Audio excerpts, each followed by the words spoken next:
12. 당신을 위한 왕국. 너희는 내가 겪는 시험에 나와 함께 있던 자들이니라. 내 아버지께서 나에게 왕국을 맡기신 것 같이 나도 너희에게 맡겨. 누가복음 22장 28, 29절. 로드 테니스는 아더 왕과 그와 함께 원탁에 둘러앉았던 기사들을 소재로 책을 쓴 적이 있다. 나는 훨씬 뛰어난 위대한 왕과 마지막 만찬을 위한 식탁에 둘러앉았던 주의 제자들에 대해 글을 쓰려 한다. 그러나 이 왕에게는 그가 왕이라는 것을 알려주는 표시들을 거의 찾아볼 수 없었다. 3년 전에 그를 반기던 군중들은 썰물이 빠져나가듯 사라졌고 자신들의 믿음을 열성적으로 호언장담하던 많은 이들이 용기의 더 올바른 모습은 신중함이라 생각하며 이제는 모두 없어졌다. 갈릴리 호수와 그 주위에서 열심히 일하는 여느 사람들과 별 차이가 없는 소수의 농부들과 어부들만이 그 식탁에 둘러앉아 있었다.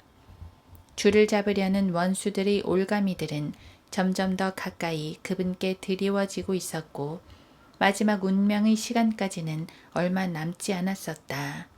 식탁에 앉으신 예수 그리스도는 이 땅의 그 어떤 왕과 비교해 보더라도 전혀 왕같이 보이지 않았으며 자신의 백성의 기대에 부응하는 왕도 아니었다.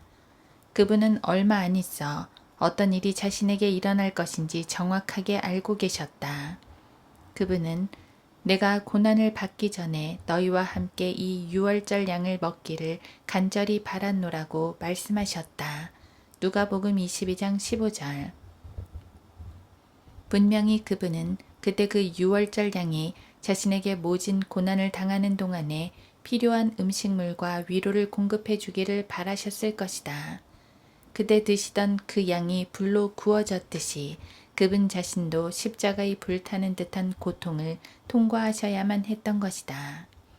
유월절을 위한 쓴 나물들과 나머지 모든 음식들도 그분에게 똑같은 것을 의미했을 것이다. 진실로 그분은 지금 함께 있는 유다가 조금 있으면 그를 배반할 것이며 곧이어 돌이킬 수 없는 일을 저지르고야 말 것을 알고 계셨다. 왕이신 예수 그리스도. 주님은 자신이 예정된 길을 따라가고 있다는 사실을 알고 계셨으므로 인자는 정해진 대로 가거니와 라고 말씀하셨다. 누가복음 22장 22절. 그 길은 세상이 창조되기 이전에 미리 정해진 것이었으며 해마다 돌아오는 유월절에 의해서 예표로 미리 나타나 있었다. 그 길은 영감받은 성경의 예언에 있어 가장 고귀하며 고상한 부분에 해당하며 주께서는 이제 매 발걸음을 고통과 수치와 치욕과 슬픔으로 디디셔야 했다. 그분은 이 모든 것을 알고 계셨다. 놀라운 사실은 왕에 대한 사람들이 가지고 있는 개념으로 볼 때 그 왕은 매우 수수하고 평민처럼 왔음에도 불구하고 또한 그분이 자신 앞에 곧장 죽음의 십자가로 인도하는 길이 놓여 있음을 내다보셨음에도 불구하고 그래도 그분의 모든 가르침 속에서 여러 차례에 걸쳐 왕국에 관한 내용이 등장한다는 것이다. 예수께서 가르치신 내용은 이미 우리에게 익숙해진 용어인 왕국을 상기시켜준다. 누가복음 22장 16절에서 이 유월절이 하나님의 나라에서 이루어지기까지는 내가 그것을 다시 먹지 아니하리라고 말씀하셨고 그리고 하나님의 나라가 올 때까지 내가 포도 열매에서 난 것을 마시지 아니하리라고 하셨으며 다시 이방 나라의 왕들이 그들에게 주권을 행사하며 너희는 그렇게 되지 말라고 하셨고 내 아버지께서 나에게 왕국을 맡기신 것 같이 나도 너희에게 맡겨 라고 말씀하셨다. 누가복음 22장 18, 25, 26, 29절. 주님은 그 왕국이 자신의 권세 아래 있다는 것을 알고 계셨다. 처음에는 주님의 고난과 그 왕국 사이에 너무나 확연한 구분과 차이가 있어 보인다. 그 왕국은 이미 그분께 주어졌었다. 세상의 기초가 놓이기 전에 그 왕국을 차지하셨고 영감받은 선지자들과 선견자들이 계속해서 예언함으로 그 왕국은 제가 받아왔으며 그 왕국은 하나님께서 예수님을 천상에서 그분의 보좌 우편에 앉히신 후 주의 원수들 가운데서 다스리소서 라고 하실 때 나타날 것이다. 시편 110편 2절. 우리 주께 그 왕국이 너무나 분명하게 미리 정해지고 맡겨져 있었지만 그럼에도 그리스도께서는 그것을 얻기 위해 한 길을 거쳐 가셔야만 했다. 주님은 십자가를 지나 고난과 고통과 고뇌를 통과하여 마침내 죽음에까지 가서야 그것을 획득하실 수 있었다. 그리스도뿐만 아니라 사도들도 그리고 교회도 이미 예정된 이 단 하나의 길을 지나서만이 예비된 그 왕국을 얻을 수 있었다. 단순히 그 권세의 측면에서 본다면 왕의 보좌는 사람들을 등용할 수 있는 권세를 준다. 보좌와 관련해서 부수적인 요소들이 있고 또한 필수적인 요소들이 있다. 부수적인 것들에는 궁중 신하들의 아첨이 있으며 풍성한 부와 모든 권세의 표시가 있다. 우리는 이런 것들을 주목하지 않는다. 나는 단지 필수적인 요소들에 대해 말하고자 한다. 첫째로, 보좌는 다른 이들이 서 있는 바닥보다 3, 4피트 높다는 것이다. 즉, 보좌에 앉은 왕은 보좌 좌우를 차지하려고 경쟁하는 이들을 도우려면 상당한 움직임이 필요하다는 것이다. 만약 급류에 한 사람이 빠진다면 나는 그 급류 가장자리에서 그를 향해 몸을 구부려 그를 도울 것이다. 보좌는 사람을 등용하는 권세를 가진다. 사도들이 이것을 차지하기 위해 서로 다투고 또한 교회가 이를 탐낸 이유인데, 즉 보좌는 이를 차지하는 그 누구에게나 사람들을 등용하는 권세를 주기 때문이다. 이 보좌에 사람들을 등용하는 권세가 있고 또한 우리의 구주께서 그 보좌에 앉으신 그 왕이라면 그분의 왕국은 세상 사람들의 구원과 신분 상승을 의미한다. 이제 이러한 전제들을 당연하게 생각한다면 그리스도께서 과연 어떤 길을 통과하여 이 보좌에까지 나아가셨는지 진지하게 공부해보자. 영원토록 송축받으시기에 합당하며 전능하신 하나님의 아들이신 예수 그리스도께서 어떤 길로 오늘날 그분께서 앉아 계신 그 보좌에 다다르셨는지를 우리는 알기 원하는 것이다. 이 길을 따라가면 너희는 내가 겪는 시험에 나와 함께 있던 자들이니라고 말씀하신 시험을 거쳐 누가복음 22장 28절. 내가 고난을 받기 전에 너희와 함께 이 유월절 양을 먹기를 간절히 바랐노라고 하신 고난을 지나 누가복음 22장 15절. 나는 섬기는 자로 너희 가운데 있느니라 하셨던 섬김에 다다른다. 누가복음 22장 27절. 시험을 통한 영광. 첫째로, 이 길은 시험을 통과한다. 마치 사람들이 산을 오를 때 정상을 정복하기 전에 잠시 동안 앉아서 지금까지 그가 힘겹게 지나온 길을 내려다보듯이 그리스도께서 자신이 지나온 길을 뒤돌아보셨을 때 보라, 그 길 전체가 많은 싸움으로 인한 핏자국으로 얼룩져 있었다. 주님이 나사렛에서 30년 동안 어떻게 고난을 당하셨는지 알 수 없으나 그분은 모든 점에서 우리와 같이 시험을 당하셨으되 죄는 없으셨다. 히브리서 4장 15절. 그러나 주님이 나사렛에서의 평온한 삶에서 벗어나셨을 때 사탄의 증오로 인한 시험의 돌풍이 주님께 거세게 불어닥쳤다. 그 시험의 산에서 주님은 사탄의 잇따른 세 가지 시험을 받으셨는데, 첫 번째 것은 예수님 자신의 유익을 위해 하나님께서 주신 능력을 사용케 하는 것이었고, 그것이 끝난 후에 있었던 두 번째 시험은 하나님의 약속들을 악용하는 것이었으며, 세 번째 것은 예수님께서 세상을 위해 한 번 죄를 지어 그것을 얻으라는 것으로, 즉 사탄에게 한 번 순종함으로 사탄이 줄 수 있다고 말한 전 세계에 대한 권세를 얻는 것이었으며, 어떤 것이든 예수님이 십자가를 피하게 하려는 것이 사탄이 숨겨진 속셈이었다. 우리는 주님의 지상 생애의 모든 일이 하나의 거대한 시험으로 주님께 다가왔던 것을 분명히 알 수 있다. 주께서 죽으시기 몇 달 전에 심지어 베드로까지도 주님 스스로를 돌보십시오. 그런 일은 생각도 하지 마세요. 라고 말했을 때 주님은 즉시로 돌아서셔서 말씀하셨다. 그것이 바로 사탄이 지금까지 줄곧 나를 유혹해왔던 말이다. 내 뒤로 물러가라. 베드로의 음성으로 말하는 사탄아, 나는 너의 음성에 귀 기울이지 않을 것이다. 그러나 이 시험이 다른 모든 것보다 내 마음을 가장 아프게 하는 것이구나. 당신이 알고 있듯이 주님은 사람으로서는 땅에서 매우 성공적인 삶을 사셨다. 주님은 사람들을 함께 모으셨고 참으로 많은 사람들에게 영향을 끼치셨으며 군중들을 가르칠 수 있는 능력이 그분께 있었고 이들을 치유하기까지 하셨다.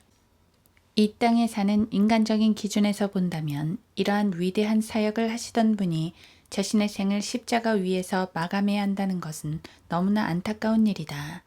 그래서 사탄은 계속해서 그분께 속삭였다. 당신이 하시던 일을 계속하십시오. 계속해서 가르치며 치유하고 사람들을 축복하십시오. 이것이 주께서 삶을 사시면서 그분께 찾아온 하나의 거대한 유혹이었다. 사탄은 항상 동일한 것을 말해왔다. 자신을 아끼십시오. 자신의 그 꽃다운 젊음을 꺾어버리지 마십시오. 낯선 땅에서 생명을 내어놓으셔서는 안 됩니다. 자신을 아끼십시오. 이것이 바로 우리 주님께 주어졌던 시험이었으며 또한 사도들에게 그리고 지금 우리들에게 주어진 시험인 것이다. 그러나 우리 주 예수 그리스도께서는 그 시험을 이기셨다. 나는 이것이야말로 주님께서 겪으신 겟세마네의 고통이었으며 십자가에서 그 절정에 이르렀던 갈등이었다고 믿는다. 그때 아버지를 믿는 주님의 믿음이 그분으로 하여금 자신의 혼을 죽음에 내어드릴 수 있게 하셨으며 주님은 하나님께서 다시 자신에게 생명을 주실 것이라는 사실을 신뢰하셨다. 바로 이 시험을 통해 예수 그리스도는 그 시험하는 자인 사탄의 능력을 무력화시키셨다. 이제 이 세상의 통치자가 쫓겨나리라. 요한복음 12장 31절. 이 시험을 극복함으로 말미암아 그리스도는 자신의 위대함을 나타낼 수 있었으며 이 시험을 통과함으로 우리와 같은 연약한 사람들을 동정하는 능력이 크게 확장될 수 있었고 시험을 통해서만이 주님께서는 정사들과 권세들 위에 자신을 높인 이 세상과 공중의 권세를 잡은 자보다 그분이 더 위대하심을 증명하셨고 비로소 아버지의 보좌 오른편에 앉으셨다. 시험은 주님의 보좌로 가는 길의 일부인 것이다. 주께서 가신 그 길을 자세히 살펴본다면 주님의 고난 또한 발견하게 될 것이다. 주께서 받으신 고난에 대해 말할 때 우리가 곰곰이 생각해 봐야 할 것이 있다. 변형산상에는 열린 문이 분명히 있었다. 그때 그분이 오실 때까지 살아남아 들려져서 죽음을 보지 않고 변화되어 공중으로 올라갈 이들처럼 예수님은 모세와 엘리야와 함께 자신이 아버지께로 돌아갈 수 있으셨다. 열린 문과 그분에게 손짓하며 그분을 부르는 기쁨이 있었음에도 불구하고 그분은 자신의 뜻대로 이에 대해 등을 돌리고 자신 앞에 놓여진 기쁨을 취하는 대신 캄캄한 골짜기로 내려가는 길을 택하셨다. 예수님은 고난을 받으시기 위해 자신의 얼굴을 예루살렘으로 돌리셨고 이 극심한 고난을 자원해서 택하고 견뎌내심으로 자신의 면류관이 있는 곳으로 나아가셨다. 순교자의 죽음과 구주의 죽음 사이에는 차이가 있다는 사실을 주목하라. 순교자는 고난을 당했고 그래서 우리는 그가 고난을 이겨낸 것과 그의 인내를 존경한다. 존 후스가 화형당한 사건을 읽을 때면 이는 우리의 마음을 크게 자극하여 동정심과 안타까움을 자아낸다. 그러나 후스에게는 다른 길이 없었다. 순교자는 죽음이 피할 수 없는 것임을 알기 때문에 결연하고 단호한 용기로 자신의 죽음을 향해 끌려간다. 반면에 우리 구주는 자신의 죽음을 피할 수 있으셨다. 다른 성도들의 고난과 예수 그리스도의 고난을 구분짓는 것은 그분께는 이 모든 것이 필수 불가결한 것은 아니었으며 오히려 피할 수 있는 것이었음에도 불구하고 모두 자원해서 받아들이셨다는 사실에 있다. 즉 다른 이들의 손을 통해서가 아니라 주님 자신의 손으로 자신을 십자가에 매달았던 것이며 그분을 십자가에 못 박은 것은 로마 병사들의 못이 아니라 주님 자신의 확고한 결이었으며 주님은 고개를 떨구셨고 스스로의 선택으로 숨을 거두신 것이다. 주님은 온전한 사랑을 그 동기로 고난을 당하셨기 때문에 그분은 모든 사람들의 마음을 영원히 다스리실 수 있는 것이다. 하늘에 있는 이들이 주께서 그 책을 취하시며 그 봉인들을 열기에 합당하시니이다. 이는 죽임당하셨던 주께서 하나님께로 우리를 주의 피로 구속하여 라고 말한 것과 같이 주님의 사랑이 이룬 절대적인 공로는 모든 반대 세력을 정복하실 것이다. 요한계시록 5장 9절. 주께서 낮아져 내려오셨기 때문에 그분은 승천하셨고 그리고 절대적인 사랑을 베푸신 분이시기 때문에 절대적인 통치자요 구주가 되시며 또한 어둠 속으로 내려가셨기에 빛 가운데로 올라가셨고 자신의 시험과 자신의 고난을 통과하셨으므로 이제 그분은 하늘에 있는 자신의 보좌에 이르신 것이다. 친히 섬기는 왕. 주께서 가신 길에서 그 다음으로 만나게 되는 것은 섬김이다. 나는 섬기는 자로 너희 가운데 있느니라. 누가복음 22장 27절. 정말 경이로운 섬김이 아닌가. 우리의 통념으로는 왕이 섬김을 받아야 한다고 생각하지만 여기서는 왕이 친히 섬기신다. 우리는 주님으로부터 왕관에 있는 왕의 표식을 보기를 바라나 그 왕은 허리에 수건을 두르셨고 주의 제자들은 앉아 있다. 만찬이 끝나자 자리에서 일어나셔서 수건을 두르시고 제자들의 발을 씻기기 시작하셨던 것이다. 주님은 이러한 모습으로 행해 오셨던 것이다. 그분은 나는 섬기는 자로 너희 가운데 있느니라고 말씀하셨다. 누가복음 22장 27절. 당신은 예수 그리스도께서 아직도 우주적인 교회를 섬기는 위대한 종이라는 사실을 알고 있는가? 그분은 항상 위대한 임무들을 수행하고 계신다. 주님은 항상 우리의 발을 씻고 계시며 우리의 마음을 깨끗하게 하시고 우리의 필요에 응답하시며 우리의 기도에 귀 기울이고 계시고 우리를 향한 하나님의 목적을 이루고 계신다.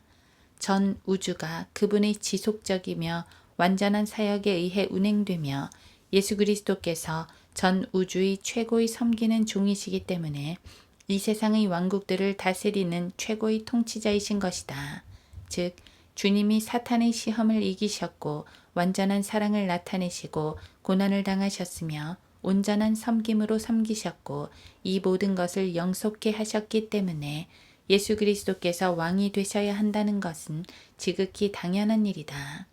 그래서 복음서들은 단지 예수 그리스도의 지상생애라는 일기장의 한 페이지에 불과하며 주님은 항상 사탄을 정복하고 계시고 항상 고난을 당하고 계시며 항상 섬기고 계시다고 나는 진심으로 믿는다. 그분이 절대적인 의미에서 항상 이 모든 일을 행하고 계시기 때문에 주께서는 승리할 수밖에 없고 궁극적으로 사탄이 야기한 죄의 모든 능력은 주님의 사랑으로 소멸될 수밖에 없는 것이다. 나는 길거리에서 내 사역을 위해 그들의 마음을 하나님께 드린 이들을 자주 만난다.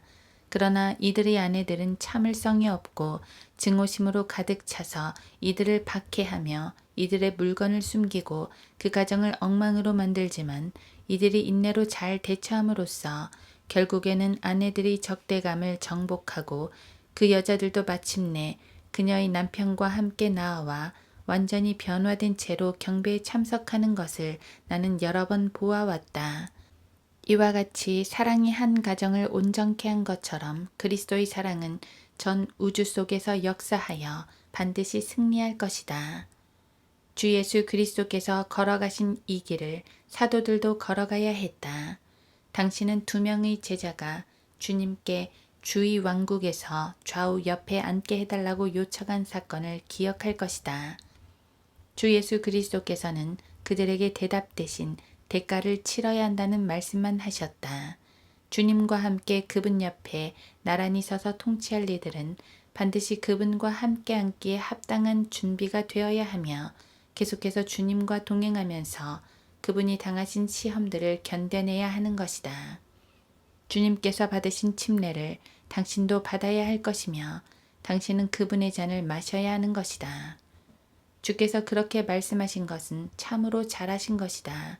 당신이 만약 복음서를 주의 깊게 비교해 본다면 이 사건이 있은 지 하루나 이틀도 지나지 않아 야고보와 요한이 주님께 사마리아인들의 마을에서 하늘로부터 불을 내려달라고 요청하는 장면을 발견할 수 있을 것이다.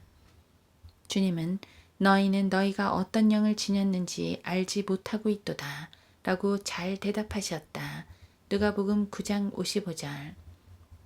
어제는 너희들이 나의 보좌에 앉혀줄 것을 요구하더니 오늘은 너희가 그 보좌로부터 나오는 권세로 번개와 천둥을 불러내 원수들을 무찌르길 원하는구나. 계속해서 그분이 말씀하셨다. 오, 너희는 너희가 어떤 영을 지녔는지 알지 못하고 있도다. 너희들은 반드시 갈보리를 통과해야 하며 내 잔을 마셔야 할 것이고 반드시 나의 침례를 받아야 한다. 그러면 너희는 하늘로부터 천둥과 번개를 부르고자 했던 너희들의 욕망을 잃어버릴 것이요 왕국의 능력이 즉 성령의 능력이 너희 위에 임하리니 너희가 내 증인들이 되리라. 놀라운 것은 사도행전 8장에서 바로 이 사마리아인들의 마을에 불을 내리기 원했던 그 제자들이 이제 사마리아인들이 성령을 받도록 기도한다는 것이다. 이 사실로부터 이제 당신은 갈보리와 겟세마네의 교훈과 주의 죽음 이후의 시간과 부활 후 40일과 그 후의 10일이 그들을 어떻게 변화시켰는지 알 수 있을 것이다. 당신은 그들의 인격이 얼마나 고매해졌는지 그리고 이제 얼마나 그들이 다스리기에 합당하게 변했는지 알 수 있을 것이다. 제자들은 사마리아인들이 성령을 받도록 기도했고 그들은 성령을 받았다. 번개와 천둥과 권세를 구하는 대신 이들은 오순절의 성령을 준 것이다. 당신도 알다시피 사도들은 세 개의 그룹으로 형성되어 있었다. 베드로를 머리로 하는 4명의 보아네게 집안 사람들, 빌립을 머리로 하는 4명의 사려 깊은 이들, 그리고 야고보를 머리로 하는 행동하기 좋아하는 4명이다. 즉 12명이 4명씩 3개의 그룹으로 구성되어 있었던 것이다. 이들 각자에게 왕국이 맡겨져 있었고 이들은 하늘에서 불을 내림으로써가 아니라 시험과 고난과 섬김으로 왕국을 획득해야 했던 것이다. 유다 이스카리옷은 이 왕국을 잃어버렸다. 그에게도 그 왕국이 맡겨졌었지만 그는 차지하지 못했고 그가 차지해야 할 그 보좌는 이제 다른 이에게 주어졌다. 베드로에게도 이 왕국이 맡겨졌었는데 그도 하마터면 이를 놓칠 뻔했다. 그는 서 있는 곳에서 나가 떨어질 뻔했는데 주님께서 아슬아슬한 찰나에 그를 붙잡아 주지 않았다면 그는 결코 그 보좌에 이를 수 없었을 것이다. 그러나 주님께서 편팔로 슬퍼하는 그를 다시 건져내셨고 갈릴리 호수에서 회복시켜 주셨다. 나머지 제자들도 같은 길을 따랐고 이와 같이 시험을 받았다. 사도들의 고난들에 대해서 이 시점에서 다시 그들이 어떻게 환난을 당하고 박해를 받으며 고통을 이겨냈는지 언급할 필요가 있겠는가. 그리고 그들의 섬김에 있어서도 사도들 스스로 어떤 섬김으로 섬겼는지 말하는 것을 들어보자. 그들의 섬김의 결과는 무엇이었는가? 나 요한은 거룩한 도성 새 예루살렘이 하나님께로부터 하늘에서 내려오는 것을 보았는데 또 그 도성의 성벽에는 12 기초석이 있는데 거기에는 어린 양의 12사도의 이름이 있더라. 요한계시록 21장 14절. 이것이 그들의 왕국이었다. 왕국의 머리가 되는 것 대신 그들은 맨 아래 기초가 된 것이다. 눈에 보이지 않고 잊혀지기 쉬우며 무시될지라도 결국 이것이 바로 한 사람이 발휘할 수 있는 최고의 능력일 것이다. 마치 우리가 하수도나 배수구 시설, 좁은 거리들, 가스 시설, 전기통신 시설 등과 같은 것을 잊고 살지만 바로 이러한 것들이 우리가 이리저리 혹은 앞뒤로 뛰어다니는 런던시 지하로 연결되어 있는 이 모든 혜택을 베풀어 우리의 건강과 문명을 지키는 것과 같다. 그리스도인들의 삶도 이와 같다. 시험을 당하고 저항하는 이들, 슬픔을 당하고 고난을 당하는 이들, 그리고 섬기는 이들, 그들은 새 예루살렘의 보석들로 이루어진 거대한 기초석들로 놓여지게 될 것이다. 그리고 그 황금길을 이리저리 오가는 이들은 어떻게 그 도성이 그렇게 아름답게 지어졌는지 잘 알 수 없을 것이다. 그들은 보이지 않게 놓여진 그 기초들을 알 수 없을지 몰라도 하나님만은 이들을 아실 것이다. 이것이 바로 어린 양의 12사도가 통치하는 방식이다. 당신은 이 길을 걸을 것인가? 오늘날의 교회도 예수님과 사도들이 걸어간 길을 통과해야만 한다. 이 길을 가는데 발을 쉽게 옮길 만한 곳은 얼마 되지 않는다. 대부분이 절벽이어서 우리가 이 길을 오르자면 긁히고 우리의 발에서는 피가 나게 된다. 이 길이 바로 교회가 가야 할 길이며 당신이 지금까지 왔던 길을 뒤돌아본다면 수세기에 걸친 계속되는 시험의 역사였으며 교회가 너무도 자주 그 시험에 굴복해왔고 이 세상에서의 통치권과 나라를 얻고자 그들의 주님과는 달리 환경과 권세를 숭앙해 왔다는 것을 알 수 있을 것이다. 시험과 고난을 통과한 이들, 곧 여기 본국에서 죽은 순교자들의 고난들과 또한 선교지에서 죽은 순교자들의 고난만이 이 교회가 이 세상에 기여한 부분이다. 새 예루살렘을 지지하는 보석들처럼 이들의 고난의 가치 또한 감추어져 있다. 교회의 사역은 이 세상의 문명을 떠받치고 있다. 왜냐하면 앞으로 영원토록 지속될 문명은 그 이전의 교회의 사역에 기초를 둔 문명이 될 것이기 때문이다. 그리고 우리 각자도 이 길을 가야 할 것이다. 우리가 시험을 극복해낼 때마다, 다른 이들을 위해 고난을 견뎌낼 때마다, 우리가 겸손과 낮은 마음으로 섬길 때마다 우리는 계속해서 그 보좌에 점점 더 가까이 접근하게 된다. 왜냐하면 이 땅의 보좌들은 높은 곳에 있는 반면 천상의 보좌는 내려가야 다다를 수 있다는 놀라운 사실 때문이다.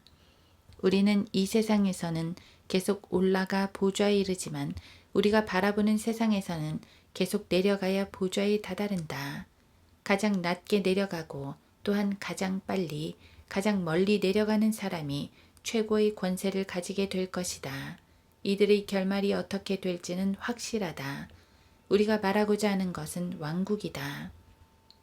해변의 파도들이 밀려들어오고 밀려나가며 앞으로 왔다가 뒤로 물러나며 수포가 된다. 우리는 종종 지친 파도들이 1인치도 진전하지 못했다고 생각한다. 그러나 우리에게는 그 왕국이 맡겨져 있고 하나님께서는 그 왕국에 대한 영원한 계획을 가지고 계시다.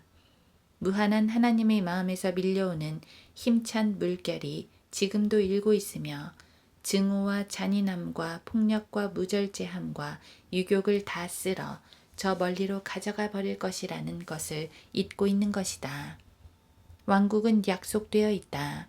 그러나 우리는 시험과 고난과 섬김의 이 얼마 되지 않는 시간을 통과하면서 예수님과 함께 거해야 할 것이며 그럴 때만이 우리가 그 왕국을 차지할 수 있을 것이다.